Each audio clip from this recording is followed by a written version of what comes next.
नारायणं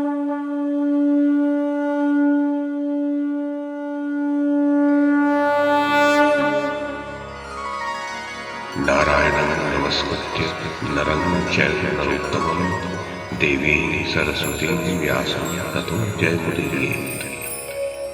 ओम नमो भगवते वासुदेवाय, ओम नमः पितामहाय, ओम नमः प्रजापतिभ्यः, ओम नमः कृष्णद्वैपायनाय, ओम नमः सर्वविघ्नविनायकेभ्यः।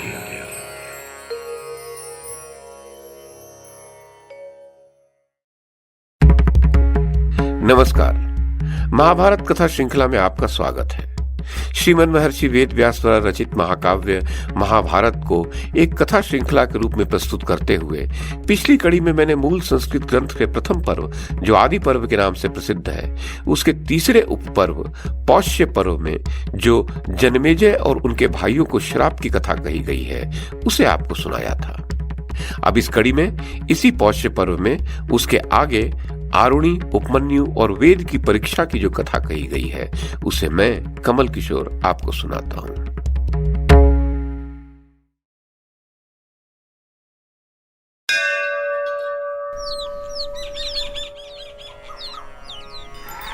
उग्र शिवाजी कहते हैं, जिन दिनों राजा जन्मेजय तक्षशिला जीतने के लिए गए थे, उन्हीं दिनों अयोध्य धौम्य नाम से प्रसिद्ध एक महर्षि थे। उनके 3 शिष्य थे, आरुणि पांचाल, उपमन्यु तथा वेद। एक दिन उपाध्याय ने अपने शिष्य पांचाल देशवासी आरुणि को खेत पर भेजा और कहा, वत्स जाओ, क्यारियों की टूटी हुई मेड़ बांध दो।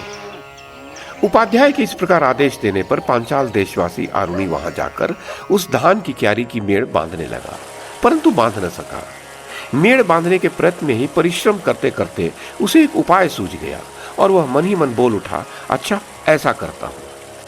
तो वह क्यारी की टूटी हुई मेड़ की जगह स्वयं ही लेट गया। उसके लेट जाने से वहां का बहता हुआ जल रुक गया। कुछ काल के पश्चात उपाध्याय अयोध्य धौम्य ने अपने शिष्यों से पूछा, पांचाल निवासी आरुणि कहां चला गया? शिष्यों ने उत्तर दिया, भगवान आप ही ने तो उसे यह कहकर भेजा था कि जाओ क्यारी की टूटी हुई मेड़ बांध दो।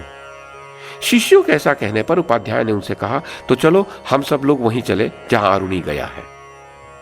वहां जाकर उपाध्याय ने उसे ऊंचे स्वर में आने के लिए आज्ञा दी। पांचाल निवासी आरुणि, कहां हो वत्स, यहां आओ। उपाध्याय का यह वचन सुनकर आरुणि पांचाल सहसा उस क्यारी की मेड़ से उठा और उपाध्याय के समीप आकर खड़ा हो गया। फिर उनसे विनय पूर्वक बोला, भगवान मैं आ गया। क्यारी की टूटी हुई मेड़ से निकलते हुए अनिवार्य जल को रोकने के लिए स्वयं ही वहां लेट गया था। तब आपने जब आज्ञा दी तो उस मेड़ को तोड़ करके आपके पास आ गया हूं। मैं आपके चरणों में प्रणाम करता हूं, आप आज्ञा दीजिए, अब मैं कौन सा कार्य करूं? आरुणि के ऐसा कहने पर उपाध्याय ने उत्तर दिया, तुम क्यारी की मेड़ का उद्दलन करके अर्थात तोड़ करके उठे हो, अतः इस उद्दलन कर्म के कारण तुम उद्दालक नाम से प्रसिद्ध होगे। ऐसा कहकर उपाध्याय ने आरुणि को अनुग्रहित किया। साथ ही यह भी कहा कि तुमने मेरी आज्ञा का पालन किया है, अतः तुम कल्याण के भागी होगे। संपूर्ण वेद और समस्त धर्मशास्त्र तुम्हारी बुद्धि में स्वयं प्रकाशित हो जाएंगे। उपाध्याय के इस प्रकार आशीर्वाद देने पर आरुणि कृतकृत्य होकर अपने अभिष्ट देश को चला गया। उन्हीं अयोध्य धौम्य उपाध्याय का दूसरा शिष्य था उपमन्यु। उसे उपाध्याय ने आदेश दिया, वत्स उपमन्यु, तुम गौओं की रक्षा करो। उपाध्याय की आज्ञा से उपमन्यु गौओं की रक्षा करने लगा। वह दिन भर गौओं की रक्षा में रहकर संध्या के समय गुरुजी के घर पर आता और उनके सामने खड़ा हो उन्हें नमस्कार करता। उपाध्याय ने देखा उपमन्यु खूब हृष्ट पुष्ट हो रहा है। तब उन्होंने पूछा, बेटा उपमन्यु, तुम कैसे जीविका चलाते हो जिससे इतने हृष्ट पुष्ट हो रहे हो? उसने उपाध्याय से कहा, गुरुदेव मैं भिक्षा से जीवन निर्वाह करता हूं। यह सुनकर उपाध्याय उपमन्यु से बोले, मुझे अर्पण किए बिना तुम्हें भिक्षा का अन्न अपने उपयोग में नहीं लाना चाहिए।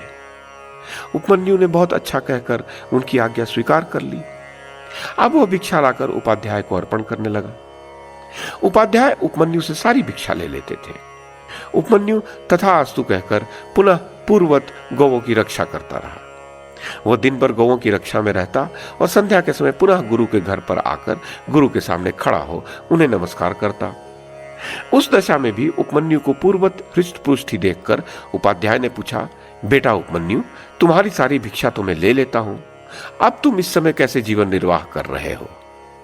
उपाध्याय के ऐसा कहने पर उपमन्यु ने उन्हें उत्तर दिया, भगवान, पहले की लाई हुई भिक्षा आपको अर्पित करके अपने लिए दूसरी भिक्षा लाता हूं और उसी से अपनी जीविका चलाता हूं। यह सुनकर उपाध्याय ने कहा, यह न्याययुक्त एवं श्रेष्ठ वृत्ति नहीं है।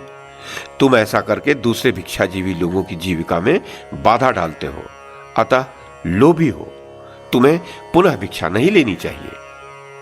उसने तथास्तु कहकर गुरु की आज्ञा मान ली और पूर्वत गौओं की रक्षा करने लगा। एक दिन गाय चराकर वह सायंकाल को उपाध्याय के घर आया और उनके सामने खड़े होकर उसने नमस्कार किया। उपाध्याय ने उसे फिर भी हृष्ट पुष्टि देखकर पूछा, बेटा उपमन्यु, मैं तुम्हारी सारी भिक्षा ले लेता हूं और अब तुम पुनः भी भिक्षा नहीं मांगते, तब भी तुम बहुत मोटे हो, आजकल कैसे जीवन निर्वाह कर रहे हो? इस प्रकार पूछने पर उपमन्यु ने उपाध्याय को उत्तर दिया, भगवान, मैं इन गौओं के दूध से जीवन निर्वाह करता हूं। यह सुनकर उपाध्याय ने उससे कहा, मैंने तुम्हें दूध पीने की आज्ञा नहीं दी है, अतः इन गौओं के दूध का उपयोग करना तुम्हारे लिए अनुचित है। उपमन्यु ने बहुत अच्छा कहकर दूध न पीने की भी प्रतिज्ञा कर ली और पूर्वत गोपालन करता रहा। एक दिन गोचारण के पश्चात वह पुनः उपाध्याय के घर आया और उनके सामने खड़े होकर उसने नमस्कार किया। उपाध्याय ने अब भी उसे हृष्ट पुष्टि देखकर पूछा, बेटा उपमन्यु, तुम भिक्षा का अन्न नहीं खाते, पुनः भिक्षा भी नहीं मांगते और गौओं का दूध भी नहीं पीते, तब भी बहुत मोटे हो, इस समय कैसे निर्वाह कर रहे हो? इस प्रकार पूछने पर उसने उपाध्याय को उत्तर दिया, भगवान, ये बछड़े अपनी माताओं के स्तनों का दूध पीते समय जो फेन उगल देते हैं उसी को पी लेता हूं। यह सुनकर उपाध्याय ने कहा, ये बछड़े उत्तम गुणों से युक्त हैं, अतः तुम पर दया करके बहुत सा फेन उगल देते होंगे, अतः तुम फेन पीकर तो इन सभी बछड़ों की जीविका में बाधा उपस्थित कर रहे हो, अतः आज से फेन भी न पिया करो। उपमन्यु ने बहुत अच्छा कहकर उसे न पीने की प्रतिज्ञा कर ली और पूर्वत गौओं की रक्षा करने लगा। इस प्रकार मना करने पर उपमन्यु न तो भिक्षा का अन्न खाता, न पुनः भिक्षा लाता, न गौओं का दूध पीता और न बछड़ों के फेन को ही उपयोग में लाता था, अतः वह अब भूखा रहने लगा। तब एक दिन वन में भूख से पीड़ित होकर उसने आक के पत्ते चबा लिए। आक के पत्ते खारे, तीखे, कड़वे और रूखे होते हैं। उनका परिणाम तीक्ष्ण होता है। पाचन काल में वे पेट के अंदर आग की सी ज्वाला उठा देते हैं, अतः उनको खाने से उपमन्यु की आंखों की ज्योति नष्ट हो गई। वो अंधा हो गया। अंधा होने पर भी वह इधर उधर घूमता रहा और एक दिन एक कुएं में गिर पड़ा। तदनंतर जब सूर्यदेव अस्तांचल की चोटी पर पहुंच गए, तब भी उपमन्यु गुरु के घर पर नहीं आया। तो उपाध्याय ने शिष्यों से पूछा, उपमन्यु क्यों नहीं आया? शिष्यों ने कहा, वो तो गाय चराने के लिए वन में गया था। तब उपाध्याय ने कहा, मैंने उपमन्यु की जीविका के सभी मार्ग बंद कर दिए हैं, अतः निश्चय ही वह रूठ गया है। इसी कारण से इतनी देर होने पर भी वह नहीं आया। चलो, हमें चलकर उसे ढूंढना चाहिए। ऐसा कहकर शिष्यों के साथ वन में जाकर उपाध्याय ने उसे बुलाया। ओ उपमन्यु, कहां हो वत्स, चले आओ। उसने उपाध्याय की बात सुनकर उच्च स्वर में उत्तर दिया, गुरुजी, मैं कुएं में गिर पड़ा हूं। तब उपाध्याय ने उससे पूछा, वत्स, तुम कुएं में कैसे गिर पड़े? उसने उपाध्याय को उत्तर दिया, भगवान, मैं आक के पत्ते खाकर अंधा हो गया हूं, अतः कुएं में गिर गया। तब उपाध्याय ने कहा, वत्स, दोनों अश्विनी कुमार देवताओं के वैद्य हैं, तुम उन्हीं की स्तुति करो, वे तुम्हारी आंखें ठीक कर देंगे। उपाध्याय के ऐसा कहने पर उपमन्यु ने अश्विनी कुमार नामक दोनों देवताओं की ऋग्वेद के मंत्रों द्वारा स्तुति की। उपमन्यु के स्तुति करने पर दोनों अश्विनी कुमार वहां आए और उससे बोले, उपमन्यु, हम तुम्हारे ऊपर बहुत प्रसन्न हैं। ये तुम्हारे खाने के लिए पुआ है, इसे खा लो। उनके ऐसा कहने पर उपमन्यु बोला, भगवान, आपने ठीक कहा है, तथापि मैं गुरु जी को निवेदन किए बिना इस पुए को अपने उपयोग में नहीं ला सकता। तब दोनों अश्विनी कुमार बोले, वत्स, पहले तुम्हारे उपाध्याय ने भी हमारी इसी प्रकार स्तुति की थी उस समय हमने उन्हें जो पुआ दिया था उसे उन्होंने अपने गुरुजी को निवेदन किए बिना ही काम में ले लिया था। तुम्हारे उपाध्याय ने जैसा किया है वैसा ही तुम भी करो।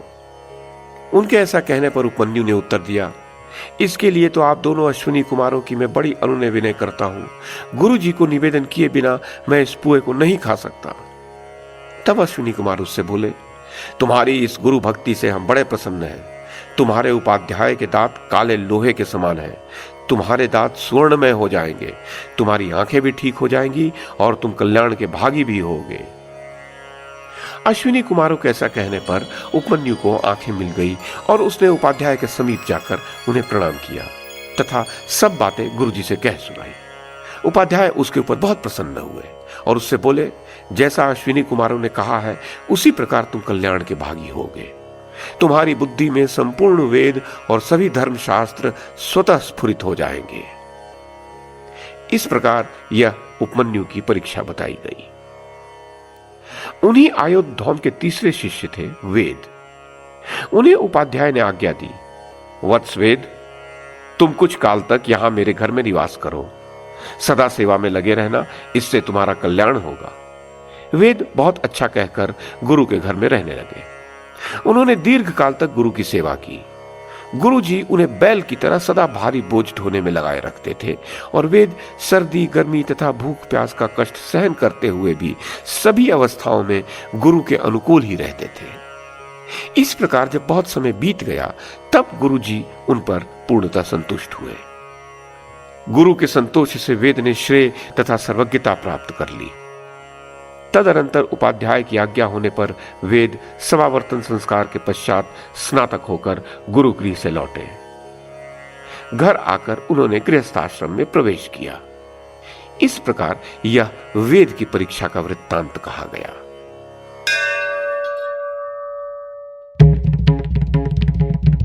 तो ये थी आदि पर्व के तीसरे उपपर्व अर्थात पौष्य पर्व में कही गई आरुणि, उपमन्यु और वेद की परीक्षा की कथा।